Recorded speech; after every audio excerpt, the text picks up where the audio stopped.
এবং তার পরপরই শুনলাম সরকার পক্ষ নাকি জামিনের ব্যাপারে আপত্তি দিতে চাচ্ছে। তো এই যে বিষয়টা, এটা নিয়ে আপনার অভিমত শুনতে চাই।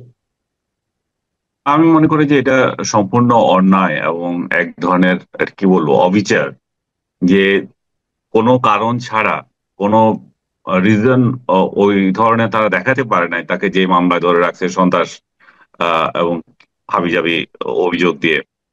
তো সেটার এখনো কোনো কিছু মানে তারা প্রমাণ দিতে পারে নাই, তাই কি মামলা চলুক, আপনি একজনকে ধরেছেন, সে মামলা চলবে, সে প্রমাণ করুক। কিন্তু তা না করে নিম্ন আদালতও তার জামিন খারিজ করছে। উচ্চ আদালতে এসে যদি জামিন পাওয়ার মানুষ মানে আশাবাদী হয় যে এই উচ্চ আদালত হয়তো কিছু দেবে, কারণ সরকারের ইশারায় নিম্ন আদালতগুলো চলে, হয়তো উচ্চ আদালত চলে না।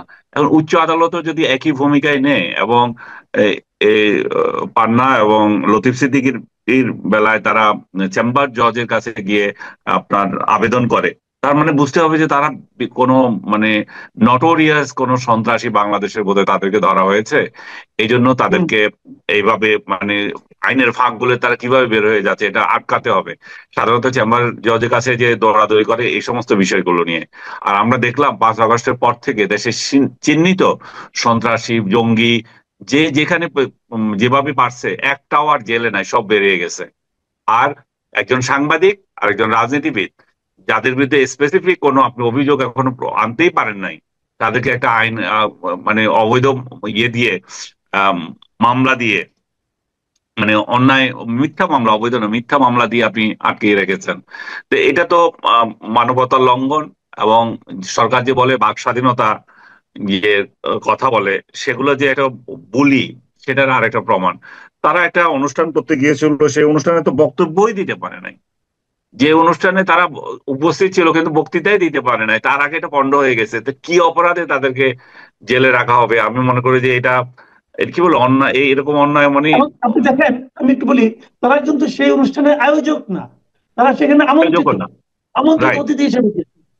এবং অনেকে কিন্তু ওটা দর্শক হিসেবে, সেখান থেকে তাদেরকে হ্যাঁ, ধরতে হবে কেন? সেটাই কথা। আমাকে একজন অনুষ্ঠানে একটা আমন্ত্রণ জানালো, আমি গেলাম, আমি অপরাধী হয়ে গেলাম? আমি আপনাকে আগেও বলেছি, আপনি আমাদের আরো অনেককে ওই অনুষ্ঠানে দাওয়া দেওয়া হয়েছিল।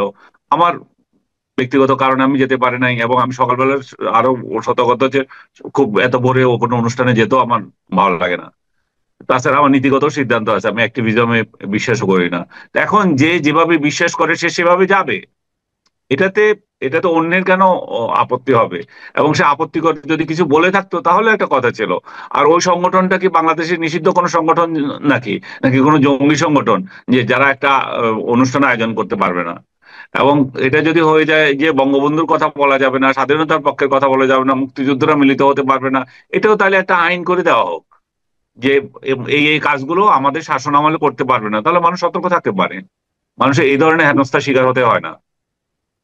আপনি দেখেন, এই গ্রেপ্তার নিয়ে কিন্তু এর মধ্যে আন্তর্জাতিক একাধিক সংগঠন কিন্তু বিবৃতি দিয়েছে এবং তারা এর সমালোচনা করেছে।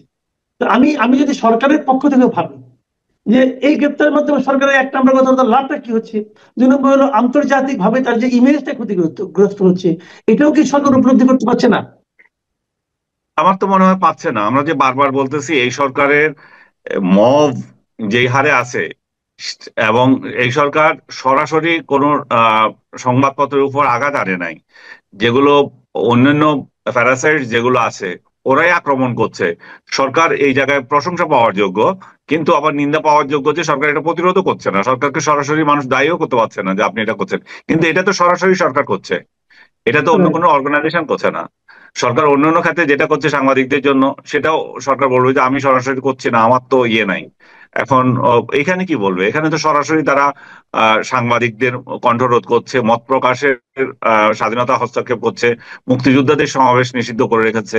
তো এই ধরনের মানে নিষিদ্ধ করে রেখেছে মানে তাদের কার্যক্রমে বোঝা যায় আর কি। নিষিদ্ধ তো করে নাই, যেটা আমি আগে বলছিলাম। যদি সেটা করতো, সরাসরি বলতো, তাহলে মানুষ যেত না। মানুষ তো আইন মানতে বাধ্য, সরকারে যদি আইন করে দেয়। এখন সেটা না করে এবার এ ধরনের হেনস্থা করার তো কোনো মানে হয় না। এবং যারা আমরা এদের এদের পক্ষে কথা বলবো, এখন বলি যে ওরা এদের পক্ষে কথা বলছে কেন, এটাও আবার কোন দোষ হয়ে যায় আল্লাহ জানে। হ্যাঁ, অনেকে বলে যে আমরা মগের মূল্যকে আছি নাকি মবের মূল্যকে আছি। যাই হোক, এটা নিয়ে আলোচনা আমরা পরবর্তী আরো করতে থাকবো। একটু রাজনীতিতে আসি। আপনি লক্ষ্য করেছেন বেশ কিছুদিন ধরে মানে জামাতে ইসলামের রাজনীতিতে তাদের বডি ল্যাঙ্গুয়েজে যেমন কেমন যেন একটা চেঞ্জ এসেছে। আমি কয়েকদিন আগে শুনলাম যে আব্দুল্লাহ মোহাম্মদ তাহের জামাতের নায়েবে আমির উনি বলছিলেন যে কয়েকজনের ফোন রেকর্ড নাকি তার কাছে আছে। এটা নিয়ে অনেকে বললো যে আপনার কাছে ফোন রেকর্ড থাকে কিভাবে, অন্যের ফোন রেকর্ড থাকাটাও তো অন্যায়। তারপরে আবার গতকালকে শুনলাম ওনারা বললেন যে 5 দফা দাবি আদায়ের জন্য যদি কোনো হাঙ্কি পাঙ্কি কেউ করে তাহলে সেটা সহ্য করা হবে না, নো হাঙ্কি পাঙ্কি। এবং বললেন সোজা আঙ্গুলে ঘৃণা উঠলে আঙ্গুল বাঁকা করতে হবে, এটাও বললেন। আবার একই দিনে শুনলাম যে মিয়া গোলাম পরোয়ার ওনাদের যে জয়েন্ট সেক্রেটারি উনি বলতেছেন যে 11 তারিখের মধ্যে দাবি না মানলে 11 তারিখের পর ঢাকা শহরের চেহারা নাকি পাল্টে যাবে। তো এই যে বিষয়গুলো জামাত ইসলামের কথাবার্তা ইদানিং যেন একটু অসহিষ্ণু, একটু বেপরোয়া, একটু হুঙ্কারমূলক মনে হচ্ছে। কেন? তারা কি ধরে নিয়েছে তারা নিশ্চিতভাবে ক্ষমতায় আসছে, নাকি অন্য কোনো কারণ আছে? হয়তো এটাই। এটা এটা সবচেয়ে বড় বিষয় হচ্ছে যে বাংলাদেশ আওয়ামী লীগের অনুপস্থিতি। আওয়ামী লীগ যদি থাকতো এখানে একটা ক্ষমতার ভারসাম্য থাকতো। এখানে আওয়ামী লীগ সরকারে হোক আর বিরোধী দল হোক, একটা ক্ষমতার ভারসাম্য থাকতো। এখানে ক্ষমতার ভারসাম্য নাই। এখানে আওয়ামী লীগকে বিতাড়িত করে তারা নিজেরা নিজেরা ঝগড়া করছে, এবং এই ঝগড়ার কোনো মানেও আমি দেখি না। তারা আজকে যদি আওয়ামী লীগ আসবে বলে তারা কিন্তু আবার এক হয়ে যাবে। তো একই যদি হবেন, আপনার একই মানসিকতার লোকগুলো কেন ঝগড়া করছেন? মানুষ চায় যে একটা সুষ্ঠু সুন্দর নির্বাচন, একটা অর্থবহ নির্বাচন, যেটা আপনার ইনক্লুসিভ করার কথা। আপনারা ইনক্লুসিভই করছেন না, আপনারা একদলীয়ই করতে যাচ্ছেন, এক মনের করতে যাচ্ছেন। সেটা করতেও আপনারা এক হতে পারছেন না। সেটা তো জাতির জন্য খুবই দুঃখজনক ঘটনা। এবং বিএনপিকে যেভাবে বিএনপির ভাষায় তাদেরকে প্রতারণা করা হয়েছিল, সেই প্রতারণাগুলো জবাব দেন আপনি। যে আমরা একটা জিনিসে স্বাক্ষর করলাম একরকম, এবং আমাদেরকে আবার বলা হচ্ছে খসড়া যেটা দেওয়া হলো, চূড়ান্ত যেটা রিপোর্ট দিল সেখানে আরেক রকম। তো এই যে অবিশ্বাস তৈরি হয়েছে একটা সরকারের, একটা কমিশনের প্রতি, একটা যারা সংস্কার করবে, যারা জুলাই সনদ মানাবে তাদের প্রতি, সেই জায়গায় তাহলে অবিশ্বাসটা দূর করার ব্যবস্থা করেন। সরকার সেই ব্যবস্থা না করে এটা রাজনৈতিক দলগুলোর উপর ঠেলে দিল। রাজনৈতিক দলগুলোর উপর ঠেলে দেওয়া মানে তারা তারা এখন মারামারি করা, তারা তারা বাকওয়াজ বক্তৃতা মারা একে অন্যের বিরুদ্ধে। এই ক্ষেত্রে এই বাকওয়াজ বক্তৃতায় জামাতে ইসলাম এগিয়ে আছে বলতে হবে, কারণ তারাই বেশি আক্রমণ করছে এবং তারা রাজপথে নেমে গেছে। বিএনপি এখনো রাজপথে নামে নাই, বিএনপির ভাষা এখনো সংযত আছে। বিএনপি আজকেও বলছে, মির্জা ফখরুল বলছেন যে গণতন্ত্রকে আবারও ধ্বংস করার চক্রান্ত চলছে। আজকে 7ই নভেম্বরের অনুষ্ঠানে তারা এটা বলেছেন, উনি মির্জা ফখরুল সাহেব কিছুক্ষণ আগে। সো এখন তাহলে তাহলে এটা সমাধান কি? সমাধান তাদেরকে করতে হবে। তারা একটা যৌক্তিক কারণ দেখাতে হবে। তারা এই যে এই আন্দোলনগুলো করছে, তারা পিআর এর দাবি তুলেছিল, ঠিক আছে, পিআর এর দাবি তুলছেন, আপনারা উচ্চ কক্ষের ব্যাপারে হা ছিল, সেটা কিভাবে কমপ্লিট করবেন সেটা বলেন। এখন নিম্ন কক্ষেও চাচ্ছে, তার মানে এরা প্রতিদিন একটা না একটা ইস্যু তৈরি করতে চাচ্ছে। সোজা আঙ্গুলে ঘি না উঠলে আঙ্গুল বাঁকা করবে, এবং তাদের ঘি দরকার। তো ঘি যখন দরকার তখন এত ইলেকশনের দরকার কি? আপনারা এই ঘি নিজেরা এত জিনিসটা কি? ক্ষমতা। হ্যাঁ, এই ঘি জিনিসটা কি? ঘি জিনিসটা ওই যে দাবিগুলো 5 দফা, এই যে পিয়ার ঘি দিতে না, হবে নিম্নকক্ষ, ওইটা তারপরে ঘি না। আপনার রেফারেন্ডাম দিতে হবে। মানে বক্তৃতার ভাষা পাল্টে গেছে না? হাঙ্কি পাঙ্কি মানে হ্যাঁ, কি? ওনারা ওনারা মনে করছে যে ক্ষমতায় চলে গেছেন। বিএনপিও 5 আগস্টের পর থেকে যে সমস্ত আচরণ করেছিল সেগুলোতে তারা প্রতিফলিত হয়েছিল যে তারাই ক্ষমতায়। এখন জামাতে ইসলাম দীর্ঘদিন আহ সামলিয়ে আসছে, আহ, প্রশাসন দখল করা, তারপরে বিশ্ববিদ্যালয়গুলো দখল করা, এই কাজগুলো এখন তাদের অলমোস্ট সমাধানের পথে। এই অবস্থায় তাদের ক্ষমতা যাওয়ার পথে বাধা, ক্ষমতায় যাওয়ার পথে বাধা তো হচ্ছে বিএনপি। যদি আহ, মানে একটা সুষ্ঠু নির্বাচন হয়, আওয়ামী লীগের অনুপস্থিতিতে বিএনপি কে হয়তো মানুষ ভোট দেবে, কিন্তু তারা হয়তো চাচ্ছে না যে বিএনপি কে কেন দেবে। এবং এই কেওয়াজ লাগিয়ে যদি এটা আরো পিছানো যায়, বিশেষ করে আমি বারবার বলছি একটা কথা, যে আপনার এই গণভোট যে বিষয়টা, সেটা কেন ইলেকশনের আগে হবে সেটা জাতি কিন্তু কনভিন্স হতে পারছে না। ইলেকশনের আগে মিন সংসদ নির্বাচনের আগে হবে। সংসদ নির্বাচনের আগে সময়টা কোথায়, আর কেনই বা হতে হবে এত কোটি কোটি টাকা শ্রাদ্ধ করে? তাহলে সেটা কিন্তু জামাতে ইসলাম বা আদার্স দিতে পারে না। তারা বলে যে লেজিটিমেসি দরকার। সংসদ নির্বাচন যখন হয়ে যায়, তার থেকে বড় লেজিটিমেসি কে দিতে পারে? সংসদে তো হয়ে যাবে। আচ্ছা, একটা কথা আমি আপনাকে একটু স্মরণ করে দিই। এই যে আপনি বললেন যে কোটি কোটি টাকা ব্যয়ে আগে কেন নির্বাচন হবে, জামাত কিন্তু একটা চমৎকার যুক্তি দিয়েছে।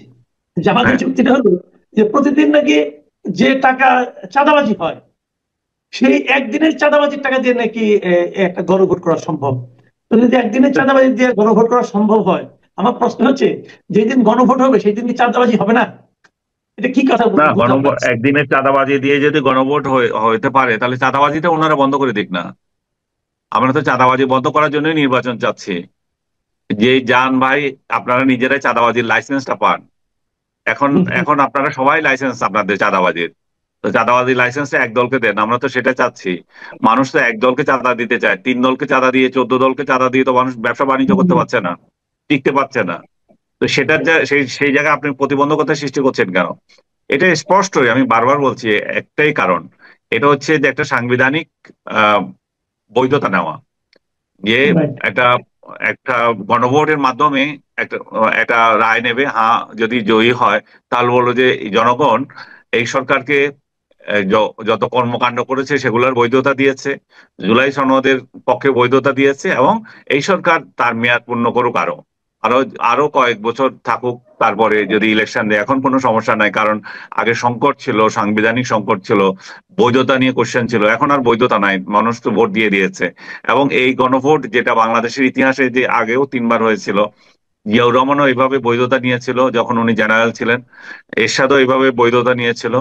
তো এই 2বার বৈধতা পেয়েছে, আরেকবার তো খালেদা জিয়া, সেখানে বৈধতার প্রশ্ন আসেনি, সেখানে সংসদ বহাল ছিল। তো সেসব এটা বিশেষ প্রয়োজনে একটা গণভোট করতে হয়েছিল। তারপর এখন এই দুইটা গণভোটের উদাহরণ দিয়ে তারা বলবে যে আমরা তো এখন বৈধতা পেয়েছি, এই সরকারকে আরো লেংদি করতে দিই। আর এই সরকারকে লেংদি করতে দেওয়া মানে হচ্ছে যে বিএনপির বিরুদ্ধে আরো অভিযোগ করা, বিএনপিকে আরো ডাউন করা, এবং দেশের মধ্যে একটা অস্থিতিশীলতা তৈরি করা। ওনারা 11 তারিখ ঢাকায় অচল করে দিতে চাচ্ছেন, এদিকে আওয়ামী লীগ চাচ্ছে যে 13 তারিখ ঢাকা অচল করতে। তারা এর মধ্যে আহ্বান জানিয়েছে তাদের লোকদেরকে ঢাকায় আসার জন্য। তো ঢাকা ঢাকা ঢাকা কেন এত কষ্ট করবে রে ভাই? আপনারা এগুলা অন্য কোথাও যাই করেন না। হ্যাঁ, হুম। ঢাকাবাসীর কেন এত কষ্ট সহ্য করতে হবে আপনাদেরকে? রাজপথের এই এই সমস্ত আন্দোলন, এই সমস্ত হাঙ্গামা, এগুলাতে রক্ষা পাওয়ার জন্যই তো মানুষ চেয়েছিল যে একটা একটা পরিবর্তন, একটা রেজিম চেঞ্জ। এখন রেজিম চেঞ্জ হতে আপনারা দিচ্ছেন না কেন? চেঞ্জ হওয়ার পরে আরেকটা যে গণতান্ত্রিক উপায়ে একটা সরকার আসবে, সেই জায়গায় আপনারা কেন বাধা দিচ্ছেন বারবার? মানুষ খুবই বিরক্ত এই সমস্ত কর্মকাণ্ড নিয়ে। হয়তো ওনাদের দলীয় দালাল যারা আছে, হয়তো রাজনৈতিক দলের দালাল যারা আছে, তারা এটাতে মজা পেতে পারে, তারা ক্ষমতা ভোগ করছে। কিন্তু সাধারণ মানুষ জর্জরিত, সাধারণ মানুষ তাদের অন্ন বস্ত্র শিক্ষা সবকিছু তারা মানে রুদ্ধ হয়ে গেছে, তাদের তাদের দুর্বিষহ জীবনযাত্রা হয়ে গেছে। তারা তাদের আয়ের উৎস কমে গেছে। এই যে তারা কোনো একটা কেউ বিনিয়োগ করছে না, কারণ সবকিছু স্থবির হয়ে আছে একটা নির্বাচনের জন্য।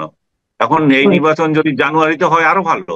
এবং সেই জায়গায় রাজনৈতিক দলগুলো একটা অন্যের উপরে মানে খবরদারি করে কিভাবে কে ক্ষমতায় যাবে সেই চেষ্টা করছে।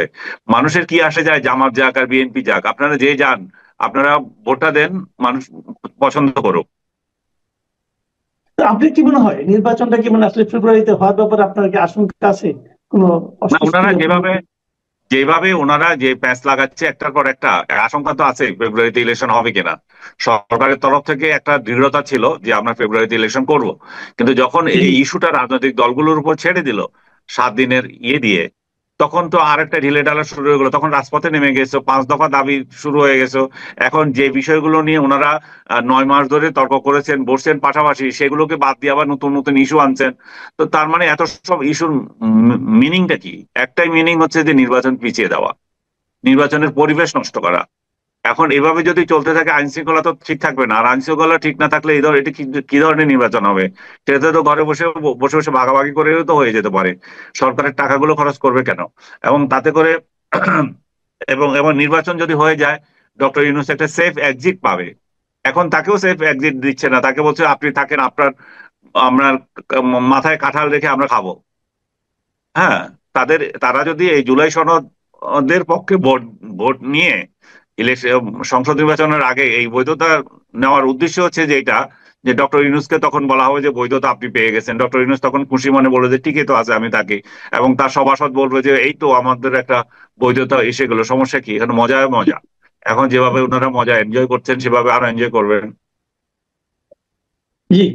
অনেক ধন্যবাদ, অনেক ধন্যবাদ জনাব আনিস আলমগীর। আজকে